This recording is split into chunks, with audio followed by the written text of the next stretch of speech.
우리의 신앙 여정에서 가장 시험이 되는 때는 어떤 때일까요? 그것은 모든 것이 잘못되는 것처럼 보이고 눈앞에 보이는 길이 끊어질 것 같은 순간입니다.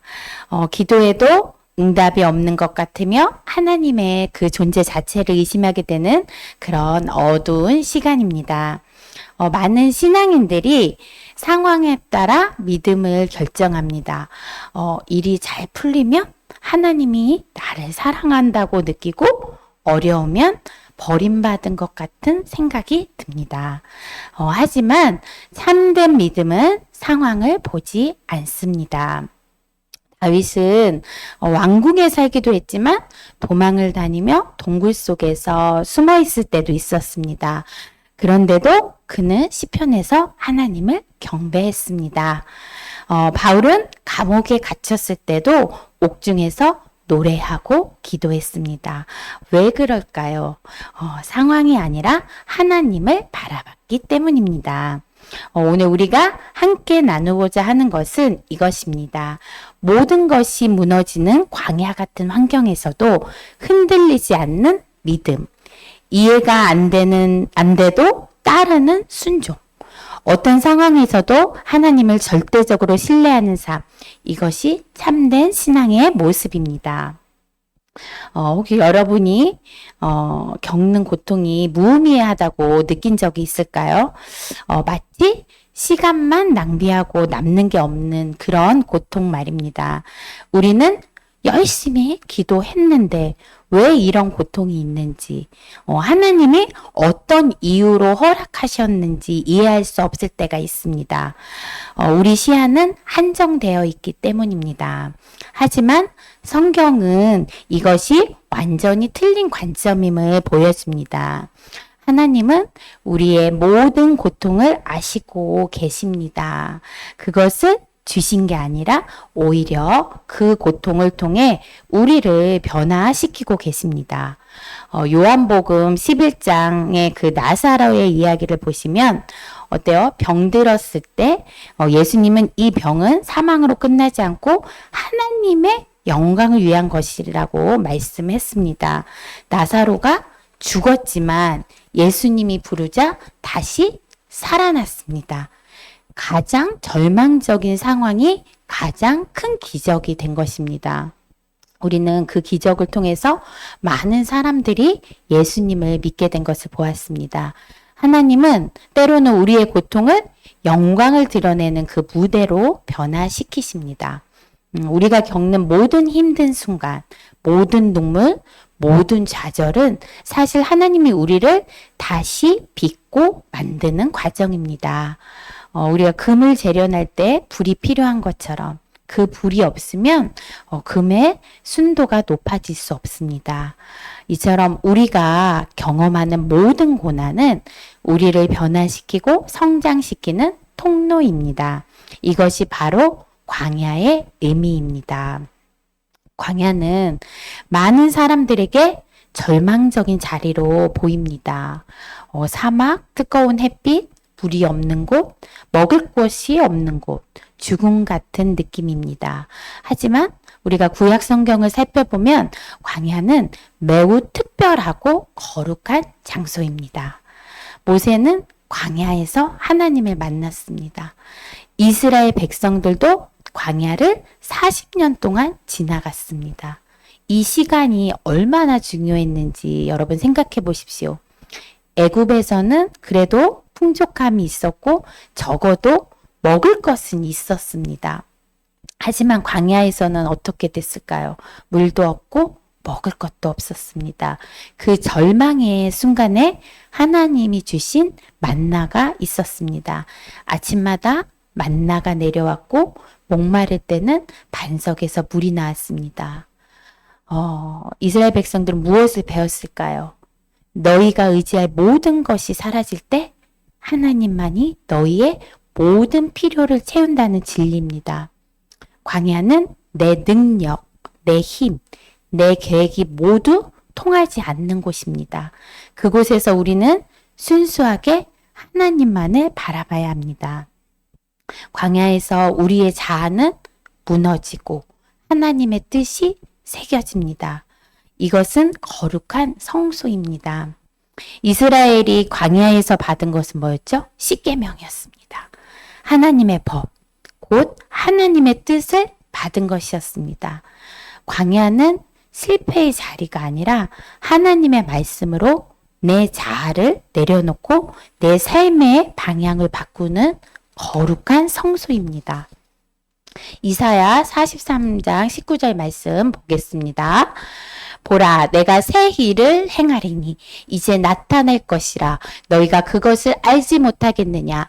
반드시 내가 광야의 길을 사막의 강을 내리니. 아멘. 여러분의 광야에서 하나님은 지금 길을 만들고 계십니다. 강을 내리고 계십니다. 우리가 보지 못하는 곳에서 말입니다. 이것이 광야 속 하나님의 약속입니다. 또 우리는 종종 삶의 폭풍이 밀려올 때가 있습니다. 직장의 어려움, 가정의 흔들림, 건강의 문제, 관계의 파괴 등 이런 폭풍들이 우리의 삶을 덮칠 때 우리는 무엇을 하게 될까요? 대부분 우리는 파도만 봅니다. 그리고 절망합니다. 와, 내 인생은 이제 끝났다. 이 폭풍에서 살아남을 수 없다. 여러분, 폭풍이 아무리 거세도 우리는 하나님의 약속을 기억해야 합니다. 믿음의 사람은 어둠 속에서도 빛을 찾습니다. 우리의 시야는 한정되어 있지만 하나님은 전체를 보시는 분이십니다. 마가복음 4장을 보면 예수님과 제자들이 배를 탔는데 갑자기 폭풍이 일어납니다. 큰 파도가 배에 덮칩니다. 제자들이 깜짝 놀라며 우리가 죽겠습니다, 주님! 이라고 소리칩니다. 그런데 예수님은 어디 있었나요? 배 한쪽에서 베개를 베고 깊이 주무시고 계셨습니다. 깨어나신 후 예수님은 아직도 믿음이 없느냐고 묻습니다. 여러분, 상황은 똑같이 위험합니다.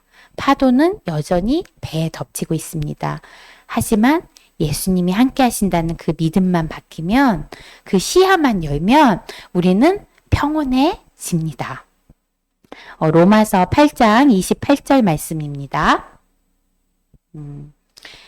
하나님을 사랑하는 우리가 알거니와 하나님을 사랑하는 자, 곧 그의 뜻대로 부르심을 입은 자들에게는 모든 것이 협력하여 선을 이루느니라. 아멘. 우리가 경험하는 모든 것, 좋은 것도 있고 나쁜 것도 있는 그 모든 것이 협력하여 궁극적으로는 우리를 선한 방향으로 인도합니다. 지금의 악과 고통도 결국 우리를 더 나은 사람으로 만드는데 쓰입니다. 또한 폭풍은 겉으로 보기엔 파괴의 모습만 있는 것 같지만 정화의 시간이기도 합니다.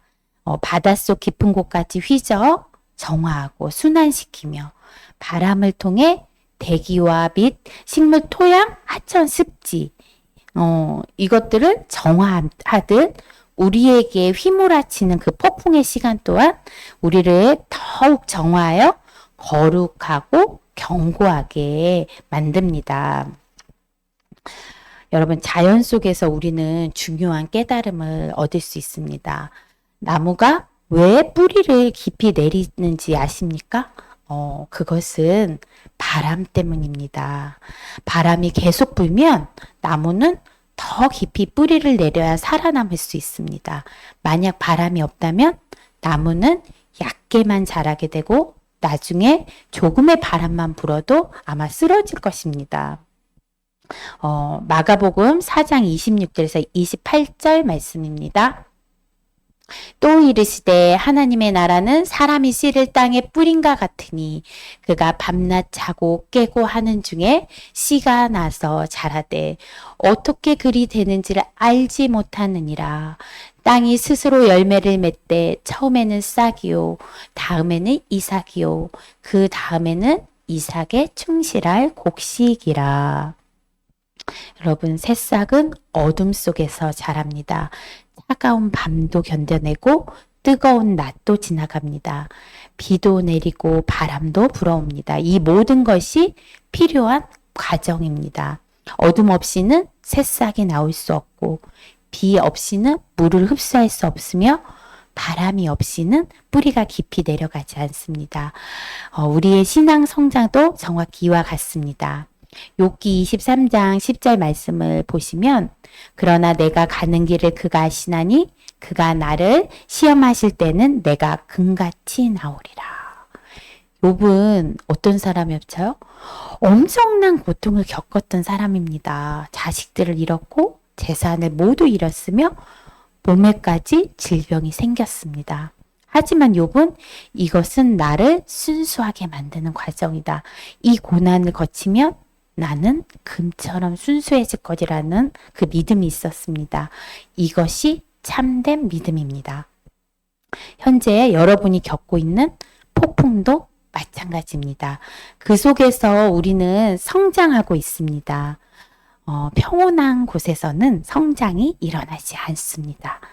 도전 없이는 영적 근육이 생기지 않습니다. 시련 없이는 신앙의 깊이가 생기지 않습니다. 여기 중요한 질문이 있습니다. 만약 하나님이 여러분에게 너는 지금 가진 모든 것을 버리고 나를 따라오너라 라고 말씀하신다면 어떻게 하시겠습니까? 우리가 합리적으로 생각해 보면 직장도 있고 가족도 있고 노후 자금도 필요하지 않습니까? 하지만 성경에 기록된 아브라함의 이야기를 보면 정확히 그런 상황이 일어났습니다. 하나님이 너의 고향을 떠나 내가 보여주는 땅으로 가라고 하셨을 때 아브라함은 왜 저를 그곳에 하나님 보내시나요? 라고 묻지 않았습니다. 그냥 떠났습니다. 어디로 가는지도 알지 못했습니다. 히브리서 11장 8절을 보면 믿음으로 아브라함은 부르심을 받았을 때에 순종하여 장래 유업으로 받을 땅에 나아갈새 갈 바를 알지 못하고 나아갔으며 여러분 순종이란 무엇일까요? 이해하고 따르는 게 아닙니다. 순종은 신뢰입니다.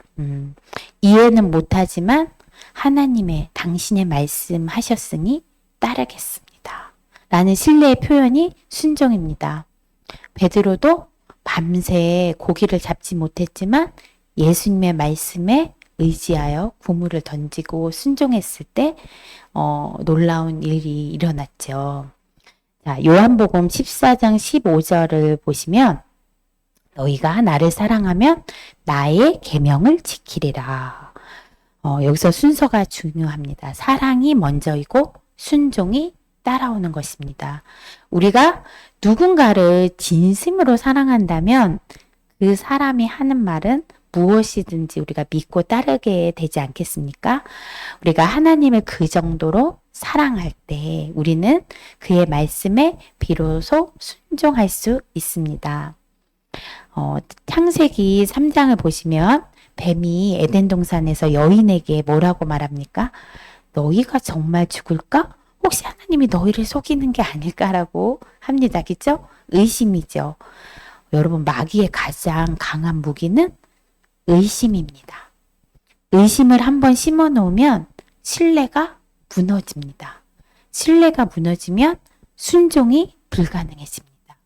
순종이 없어지니까 우리는 기도하지 않고 말씀을 읽지 않고 예배에 참여하지 않게 되는 것입니다. 여러분의 신앙 여정에서 의심이 들어온 적이 있습니까? 정말 하나님이 존재하실까? 내가 정말 구원받았을까?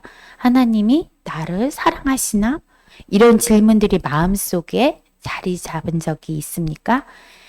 이것이 바로 의심의 시작입니다. 베드로전서 5장 8절 말씀을 보면 근신하라 깨어라 너희 대적 마귀가 우는 사자와 같이 두루 다니며 삼킬 자를 찾나니. 마귀는 우리를 노리고 있습니다. 그 무기는 무엇입니까? 의심입니다. 의심이 들어가면 불신이 생겨 신뢰하지 못하고 믿음이 떨어지면서 기도하지 못하고 결국에는 불순종으로 죄를 범하고 어리석은 자가 됩니다. 그러나 하나님은 계속해서 말씀으로 기회를 주시며 약한 사람을 사용하십니다. 노아는 술에 취해 이제 벗은 몸으로 잠을 잤습니다. 삼손은 여자 문제로 계속 실패했습니다. 베드로는 겁쟁이였고 도마는 의심쟁이였습니다.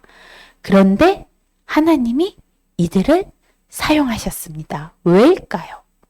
완벽했기 때문이 아닙니다. 순종할 마음이 있었기 때문입니다.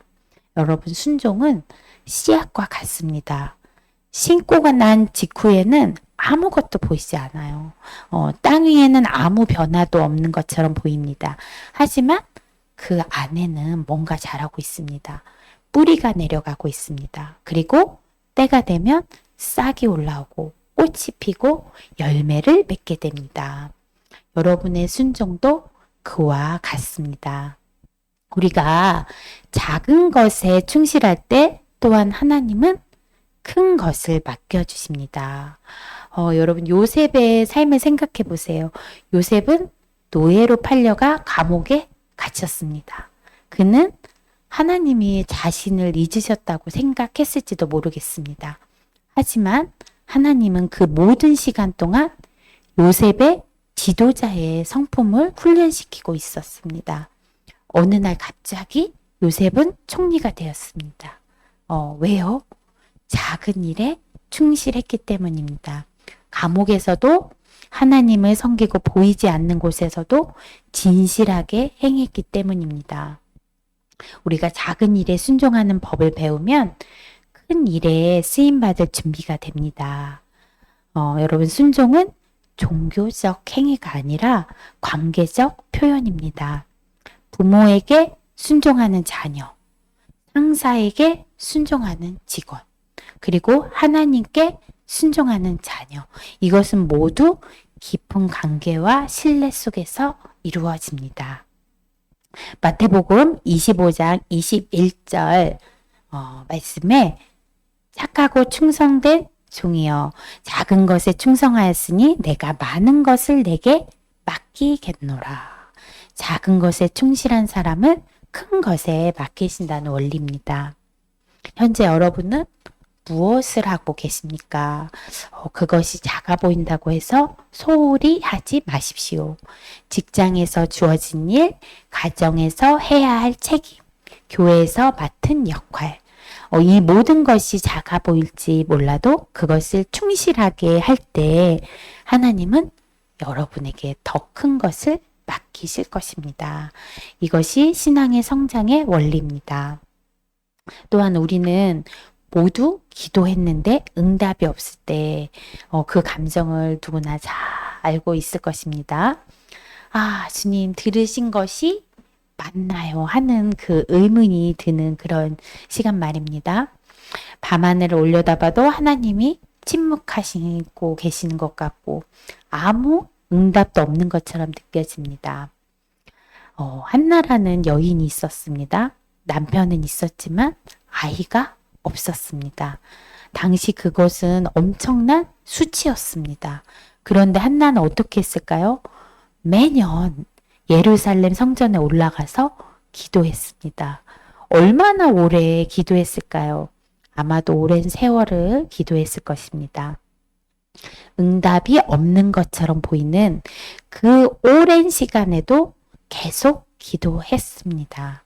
그리고 결국 사무엘이라는 위대한 선지자를 낳게 되었습니다.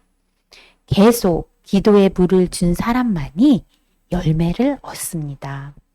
여러분, 기다림은 약함이 아닙니다. 기다림은 신실함입니다. 응답이 없어도 기도하는 것, 느낌이 없어도 믿는 것, 이것이 참된 신앙입니다. 사도행전 16장을 보시면 바울과 실라가 빌립보에서 복음을 전했습니다. 그곳에서 귀신 들린 여종을 만났고 바울이 그 귀신을 쫓아냅니다. 그런데 주인이 분노해서 바울과 실라를 어떻게 해요? 관청에 고발했습니다. 결과는 매를 맞고 감옥에 갇히는 것이었습니다. 다리에 사코까지 찬 상태로 말입니다. 근데 응답은 어디에 있습니까? 하나님은 뭐 하고 계신 건가요? 그죠? 그런데 사도행전 16장 25절을 보면 한밤중에 바울과 실라가 기도하며 노래하여 하나님을 찬송하며 갇힌 자들이 듣고 있었다. 한밤중 감옥에 매를 맞은 몸으로 그런데도 노래하고 찬송합니다. 이것이 여러분 참된 믿음입니다. 그 다음에 무엇이 일어났습니까? 지진이 일어났어요. 감옥의 모든 문이 열렸습니다. 감옥지기가 깜짝 놀라서 자살을 생각했죠. 그런데 그때 바울이 자살하지 마십시오 말했고 감옥지기는 그 이후로 예수님을 믿게 됐습니다. 그의 온 가족도 모두 믿게 됐습니다. 응답이 없는 것처럼 보이던 그 순간에 한 가족이 구원받는 일이 일어났던 것입니다. 갈라디아서 6장 9절 말씀 보겠습니다. 우리가 선을 행하되 낙심하지 말지니 포기하지 아니하면 때가 이름에 거두리라. 아멘. 여러분 열매 맺기 직전이 가장 시련이 큰 순간입니다. 그러나 우리가 바로 그때 포기하지 않으면 우리는 열매를 거둘 수가 있습니다. 여리고 성벽의 이야기를 한번 해볼게요. 이스라엘이 여리고를 공략할 때 하나님은 뭐라고 하셨을까요? 하루에 한 번씩 성을 돌아라. 7일이 되는 7번째 날에는 7번을 돌아라. 그리고 나서 나팔을 불라고 하셨습니다. 이거 얼마나 비논리적입니까? 그죠? 전쟁에 무기도 아니고 칼도 없이 그냥 도는 것 뿐입니다. 하지만 이스라엘 백성들은 순종했습니다. 6일 동안 한 번씩 돌고 7일째 되는 날 7번 돌았습니다. 그리고 마지막에 나팔을 불었습니다. 그러면 어떻게 되었습니까? 여리고 성벽이 무너졌죠. 칼 한 번 사용하지 않고 말입니다.